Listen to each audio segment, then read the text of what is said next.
नमस्कार साथियों, जय भीम। कल बहुजन समाज पार्टी की सुप्रीमो बहन मायावती जी ने एक बड़ी बैठक की थी। आपको पता होगा कि बीएसपी सुप्रीमो मायावती जी एक बार प्रेस कॉन्फ्रेंस कर चुकी थी, लेकिन एक बार फिर से प्रेस कॉन्फ्रेंस की और प्रेस कॉन्फ्रेंस के एक दिन बाद बीएसपी अध्यक्ष मायावती जी ने बड़ी बैठक बुलाई। आपको बता दें कि पूरे देश से कार्यकर्ता और पदाधिकारी वहां पे पहुंचे थे। लखनऊ में बीएसपी अध्यक्ष मायावती जी के इस बैठक में महत्वपूर्ण फैसले लिए गए हैं। आपको बता दें कि बीएसपी सुप्रीमो मायावती जी लखनऊ के रमाबाई अंबेडकर पार्क में एक विशाल जनसभा को संबोधित कर सकती हैं। एससी एसटी रिजर्वेशन मामले में जिस तरह से सुप्रीम कोर्ट का ये फैसला निकल के आया है, उसको लेकर बीएसपी अध्यक्ष मायावती जी एक महारैली करने जा रही हैं। सूत्रों के हवाले से खबर निकल के आ रही है दोस्तों कि बीएसपी अध्यक्ष मायावती जी तो प्रेस कॉन्फ्रेंस करने के बाद, बैठक करने के बाद अब फाइनली एक बड़ी रैली पूरे देश के अंदर करने जा रही है। और रैली उत्तर प्रदेश के रमाबाई अंबेडकर पार्क से शुरू होगा दोस्तों।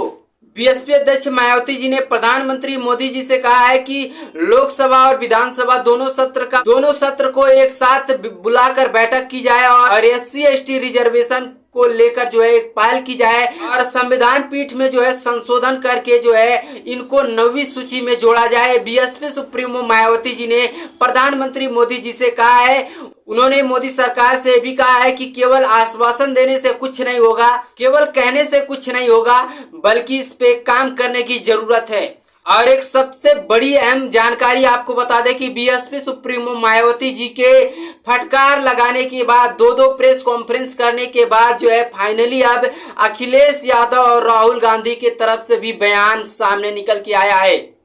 आपको बता दें कि समाजवादी पार्टी के अध्यक्ष अखिलेश यादव और कांग्रेस पार्टी के अध्यक्ष मल्लिकार्जुन खड़गे दोनों के तरफ से बयान निकल के सामने आया है। लेकिन राहुल गांधी ने पर्सनली अपने ऑफिशियल ट्विटर हैंडल से ट्वीट नहीं किया है, बल्कि मल्लिकार्जुन खड़गे जी ने एक वीडियो बनाकर बाकायदा बयान दिया है।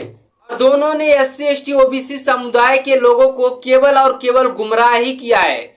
अगर बीएसपी अध्यक्ष मायावती जी प्रेस कॉन्फ्रेंस नहीं करती तो शायद समाजवादी पार्टी और कांग्रेस दोनों पार्टी की तरफ से कोई बयान निकल के शायद ही आ सकता था।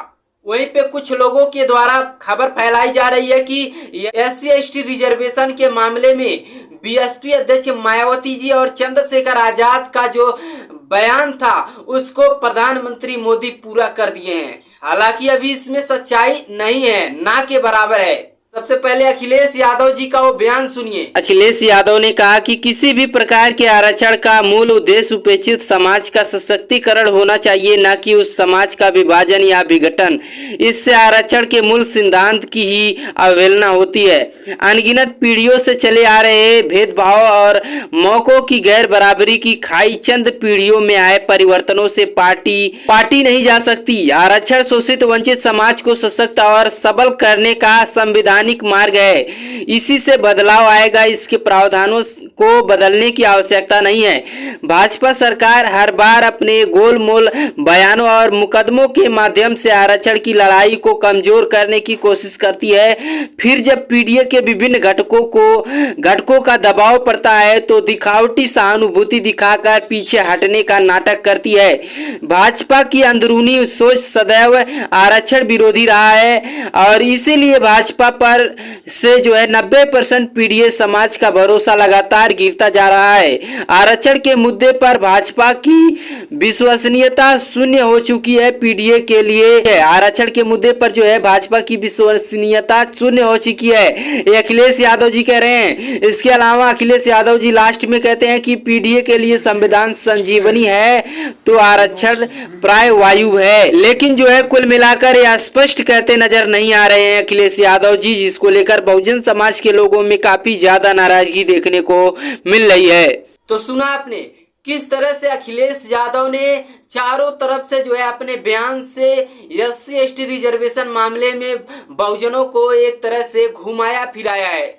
जिस तरह से वो 2024 के इलेक्शन में बाबा साहब डॉक्टर अंबेडकर की तस्वीर लेकर चारों तरफ से घुमाते फिर रहे थे, सिर्फ उसी तरह से एससी एसटी रिजर्वेशन मामले में भी जो उनका बयान आया है वो घुमाते फिर रहे हैं चारों तरफ से।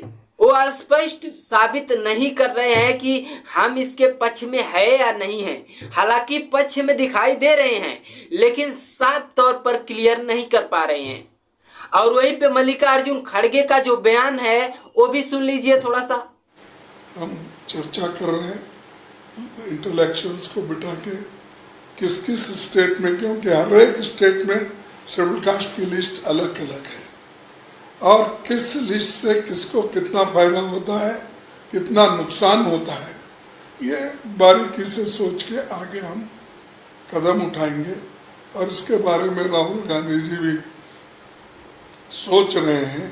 उन्होंने बहुत से इंटेलेक्चुअल्स को बुलाया था, लॉयर्स को बुलाया था, सभी को बुला के हमारे ही घर में मीटिंग भी हो गई हो।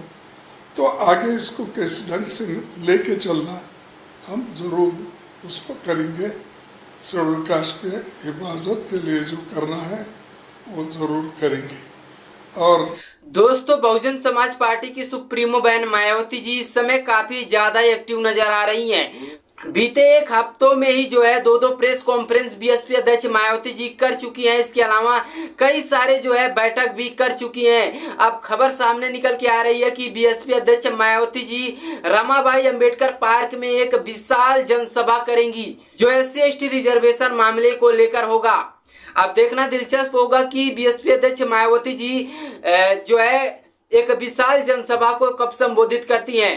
एक तरफ बहुजन समाज पार्टी के नेशनल कोऑर्डिनेटर आकाश आनंद हरियाणा के अंदर एक्टिव नजर आ रहे हैं, तो वहीं पे उत्तर प्रदेश में बीएसपी अध्यक्ष मायावती जी उत्तर प्रदेश समेत पूरे देश में जो है निगाहें अपनी बनाई रखी हुई हैं। बीएसपी अध्यक्ष मायावती जी के एक एक फैसले के बाद जो है कहीं ना कहीं सत्ता पक्ष और विपक्ष को भी काफी ज्यादा परेशानी होती नजर आ रही है, खासकर राहुल गांधी और अखिलेश यादव को, क्योंकि जिस तरह से इन लोगों ने SC/ST वर्गीकरण को लेकर इन लोगों की चुप्पी साधी हुई थी, जैसे ही बहन मायावती जी ने इस मुद्दे को उठाया वैसे ही दोनों की प्रतिक्रिया सामने आ गई, चाहे राहुल गांधी हो चाहे अखिलेश यादव हो।